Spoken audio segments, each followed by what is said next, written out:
राजा विक्रमादित्य अपने राज्य के लिए बेहद समर्पित थे और हमेशा उसकी सुरक्षा के लिए तत्पर रहते थे।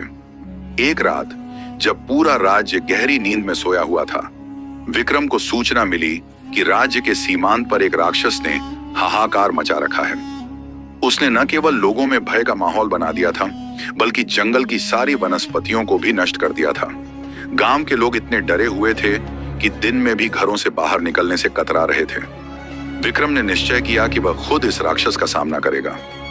विक्रम को मालूम था कि राक्षस से लड़ने के लिए अकेले जाना जोखिम भरा होगा, इसलिए उसने बेताल को बुलाया। बेताल ने अपनी गहरी और रहस्यमयी आवाज में कहा, विक्रम, यह राक्षस सिर्फ बलशाली नहीं है, इसके पास अंधेरे की शक्तियां हैं। उसने अपनी आत्मा को एक दुर्लभ मणि में कैद कर रखा है, जिससे उसे अमृता प्राप्त होती है। उसके साथ सीधे लड़ाई करने से कुछ हासिल नहीं होगा। बेताल ने विक्रम को बताया कि राक्षस की कमजोरी उसकी आत्मा से जुड़ी है। यदि वह मणि किसी तरह हासिल कर ली जाए तो राक्षस को हराना आसान हो जाएगा। विक्रम ने यह सुनकर अपनी योजना बनाई और बेताल के साथ गहरे जंगल में उस राक्षस की खोज में निकल पड़ा। जब वे जंगल के अंदर बढ़ते गए, तब उन्हें चारों ओर घना धुआं दिखने लगा। हर ओर अजीब सी आवाजें गूंजने लगी, मानो कोई अदृश्य ताकत उनकी हर चाल पर नजर रख रही हो।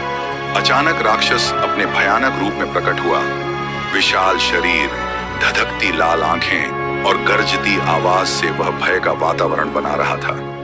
उसने हंसते हुए विक्रम और बेताल को चुनौती दी, तुम जैसे इंसान मुझे नहीं हरा सकते। मेरी शक्ति मेरी आत्मा में है, जिसे कोई नहीं छू सकता। राक्षस की इस बात ने विक्रम को एक विचार दिया। उसने बेताल को कहा कि वह राक्षस का ध्यान भटकाए और उसकी ताकत के बारे में कुछ और जानकारी इकट्ठा करे। बेताल ने अपनी रहस्यमय शक्तियों का इस्तेमाल करते हुए एक शक्तिशाली जादुई प्रतिबिंब तैयार किया। उसने राक्षस को भ्रमित किया और उसे लगा कि विक्रम उसे चारों तरफ से घेर रहा है। इस बीच विक्रम ने किले के भीतर जाकर मणि की खोज की। जैसे ही वह मणि के पास पहुंचा, उसे लगा कि उसके चारों ओर कई अदृश्य शक्तियां घूम रही हैं। अचानक मणि की रक्षा करने वाली एक रहस्यमयी शक्ति ने विक्रम पर हमला कर दिया, लेकिन विक्रम ने अपनी बुद्धि और साहस का परिचय देते हुए उस शक्ति से मणि छीन ली।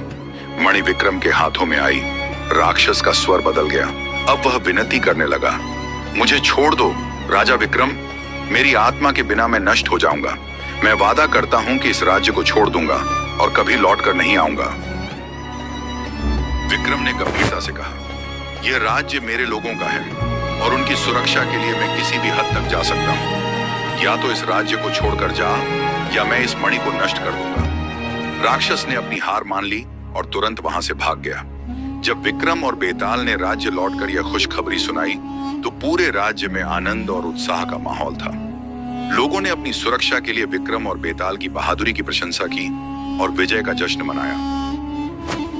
इस तरह विक्रम और बेताल ने न केवल राज्य को एक बड़े खतरे से बचाया, बल्कि यह साबित किया कि साहस, चतुराई और धैर्य के बल पर किसी भी मुश्किल से पार पाया जा सकता है।